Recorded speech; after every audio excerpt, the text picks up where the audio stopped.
Assalamu alaikum wa rahmatullahi wa barakatuh. Sharaq Laskran, Dostan, Shirikan, Rifikan, Kariban. Hey there, welcome to Afghan Cooks. I'm Mirriam, and today we're going to be cooking a really rich and hearty Afghan vegetable soup. It's actually more of like a bean soup, there's not a lot of vegetables in it, called Mashawa. You know, I've been trying to figure out what the etymology is of a lot of these words that we use for food. And Pashto is actually my mother tongue. It was my first language since I learned that before I came to America. But there's a lot that I still don't know. What I do know is that mash means lentils. Awa, I'm assuming, I could be wrong here, is, shorwa means soup. So mush awa, lentil soup. Here I have a whole panoply of grains and beans. In Afghanistan, they grow a lot of different kinds of grains. We're gonna talk about that when the stuff is on the burner and it's cooking. Here I have barley. This is pearl barley, and it's already been washed. I rinsed it a bunch of times to get rid of some of the starch. We want a little bit of it left for this soup because it's fairly thick. And that's what I'm using today. I'm using barley. This is cracked wheat. You can use this as well. You just soak it the same way you soak your barley. So you can use just about anything. Now, what I have here are a bunch of different kinds of beans and lentils. Raw beans, dried beans. Here I have some, it's a 1.5 cups of red split lentils. This dish is traditionally made with green lentils, mung dal, but I didn't have any, so use what you have at your disposal. If you've watched any of the other soup videos, you'll recognize a sort of theme in Afghan cooking, and that is the use of chickpeas and kidney beans. They go in almost all of our soups and our vegetarian and our vegetable dishes, a lot of our meat dishes too, just because it adds more protein, because meat is not that plentiful in Afghanistan. And here I have some dried beans. This is dried black beans mixed with some black-eyed peas. You can use whatever you have at home. The only thing you need to really have are some form of lentil and some form of other bean, whether, like I said, it's a kidney bean or a black bean, whatever it is, and some sort of grain, barley, cracked wheat, something along those lines. Let's get started. We have here 2 large onions, and we're gonna chop these up.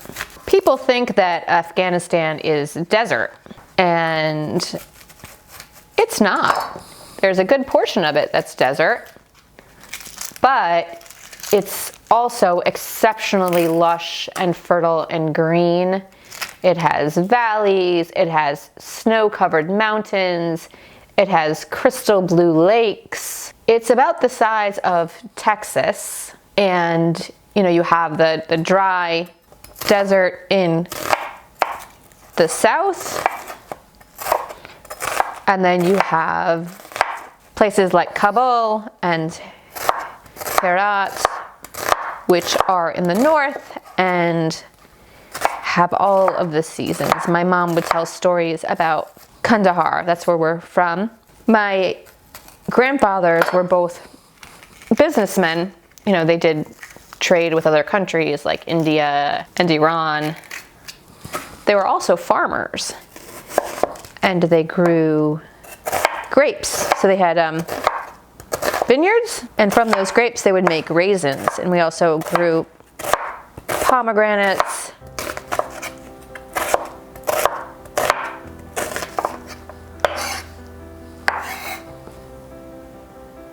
What am I going to do now?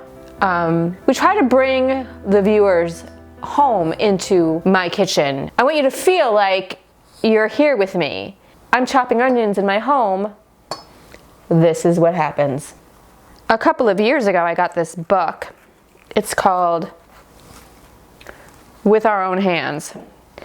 And it's a really interesting story because it was a group of NGO workers, non-governmental organization workers, who went to the Pamir Mountains, which are in the northeastern part of Afghanistan. They kind of border Tajikistan. And they had gone there to the Pamirs because their mission was to help them modernize their farming techniques.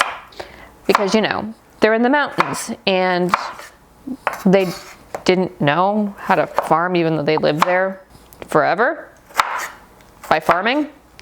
Anyway, when they got there, they were absolutely amazed at how well these people knew their land, knew how to work their land, knew what the land wanted and needed. They ended up not teaching them anything, and instead they decided that they would learn from these people who lived in the Pamir Mountains.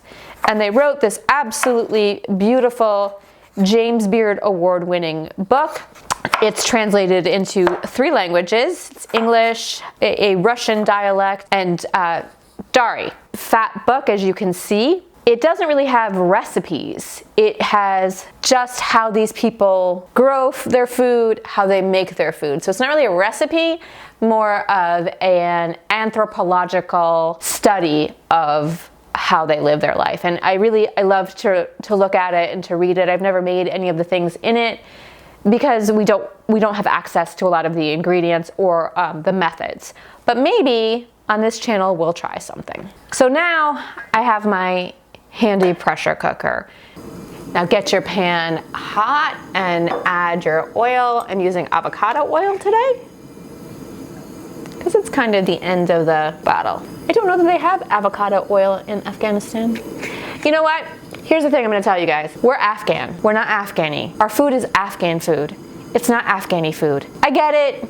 It's new. Everyone's just trying to learn and figure it out. If you want to appear as if you know about Afghanistan, the Afghan people, the culture, the food, and you will if you keep watching these videos, Afghan. Afghani is the money, right? That's what we call our money. Now to this pot, you're gonna put this on about medium high, and you're gonna throw your onions in there.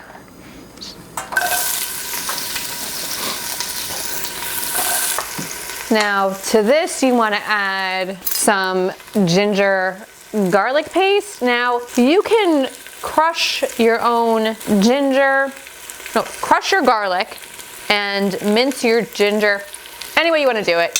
This is really a staple in a lot of South Asian cooking, a lot of Middle Eastern cooking, and it really makes your life a lot easier. That way you don't have to make your own paste. Your heat down to medium low, and you can see the onions are nice and brown. They're getting brown and caramelized. That's what you want them to look like, okay? Now you want to add your tomatoes.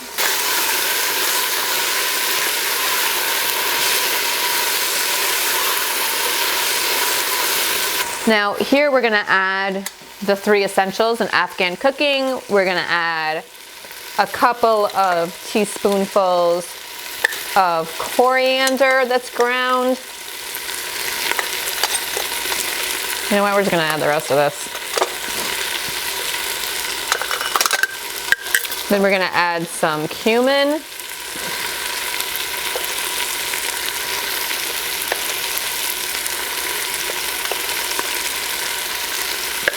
And of course, turmeric. Always turmeric.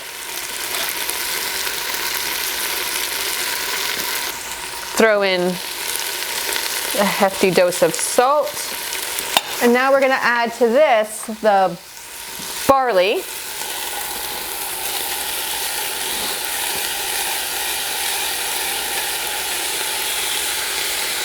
And I'm gonna add, not this entire thing, it's a cup and a half. But I'm gonna add a little less than a cup and a half of the mixed beans here. Then we're gonna add water. We have 4 cups of water here. Turn that heat back up. Now, the way that a pressure cooker works, right, is that the pressure builds up in here, the steam builds up, and then it, by pressure magic in physics and science, it makes everything cook a lot faster. So that these beans aren't going to take an hour or 2 to cook, and neither is the barley, which normally takes about 45 minutes on the stovetop. It'll take like 15 or 20 minutes. I'm gonna put the top on this. We're gonna put the top on it, and I'm gonna actually put this on my big stove back there, and then we're gonna make the lentils. Now, you might be asking yourself, Mirriam, why aren't you just putting the lentils in with your barley and your beans? Because everything cooks at a different time. So we add the lentils. These have also been rinsed excessively. Lentils will always kind of give you foam at the top when you rinse them, so you gotta rinse them really well. And you wanna cover these with water. And that was about 3 cups. A couple of hints when you're making beans, okay? We can always give you approximate times for how long something will take, but you gotta check it, all right? Don't start binging on some TV show.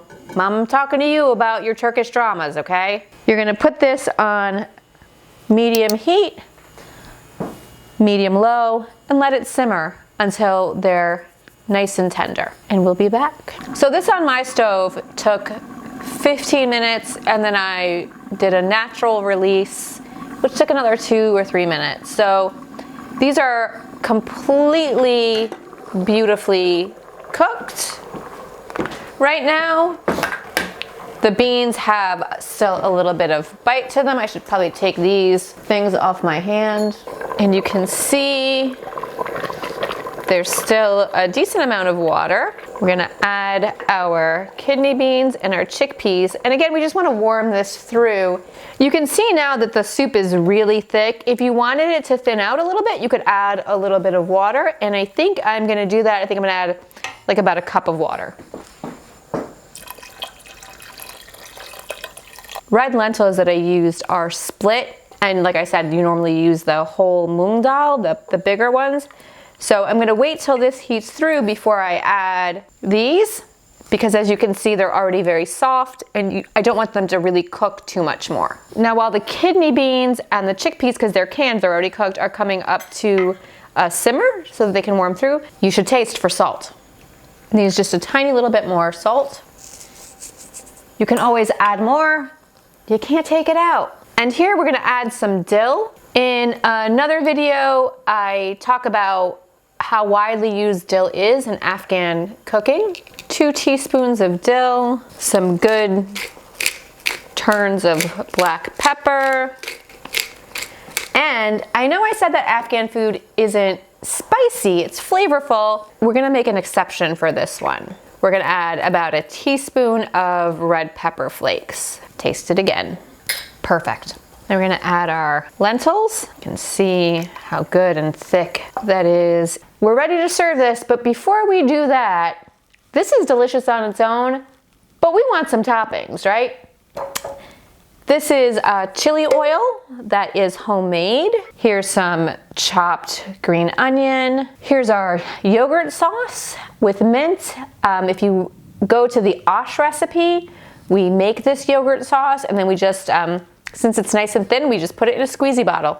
And some crunchy bits. You can always fry your own garlic, but why? When you can buy it in a giant jar like this. There's fried shallots as well. And of course, if you want more heat, you can always add jalapenos, chili peppers, or more. You know, Afghans love their parsley.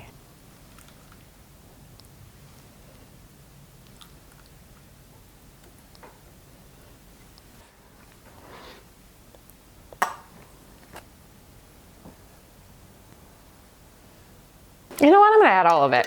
Why not? Some green onions. I got some parsley cut up down here too. Yeah, parsley. Garlic.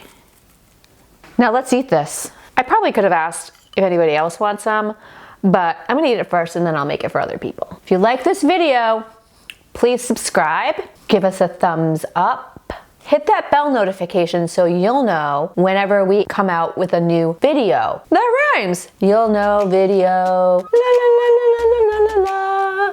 Ba ba ba ba ba ba ba ba. Bye. See you next time.